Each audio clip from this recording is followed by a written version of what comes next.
A Chicago Northwestern Railroad spur forces the church to move.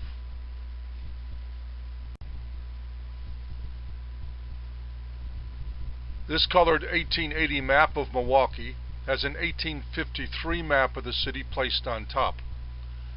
Notice that the city was growing in all directions except east. This displays the location of the Milwaukee sewers. This shows the location of all the North Greenfield sewers. Milwaukee was perfectly situated as a port city, a center for collecting and distributing produce. Many of the new immigrants who were pouring into the new state of Wisconsin during the middle of the 19th century were wheat farmers. By 1860, Wisconsin was the second-ranked wheat-growing state in the country, and Milwaukee shipped more wheat than any place in the world. Railroads expedited the movement of grain from the wheat fields to the harbor.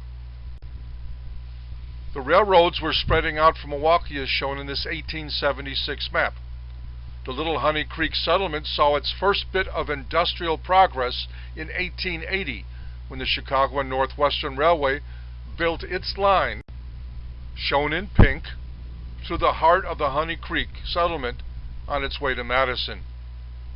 The railway company called its station North Greenfield because there already was a Honey Creek station on another Honey Creek towards the southwest in Wisconsin. This map displays the name of North Greenfield. In 1887, some area was platted and the village of North Greenfield started.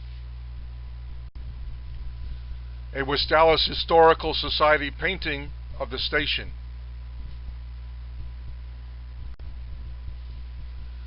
In 1882, the Chicago and Northwestern decided to place a rail spur, indicated in purple, between 77th Avenue and 76th Avenue, now 84th and 83rd Streets, to support new industry.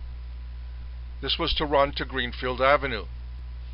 In 1886, this forced our church, the small pink rectangle, to move to land donated by Eben Cornwall at the southwest corner of 77th Avenue and Cornwall Street. If you owned a quarter section of 140 acres or so, you could name the streets you started. Basically, it was a two-block move to what is now the corner of 84th Street and Mitchell. Eventually, a shed was built to shelter horses in the cold winters. Our pastors from 1891 to 1904. None stayed too long. The turbulence in leadership was partially a result of our problems properly paying our pastors. During the last 30 years of the 19th century, our church had about 25 members.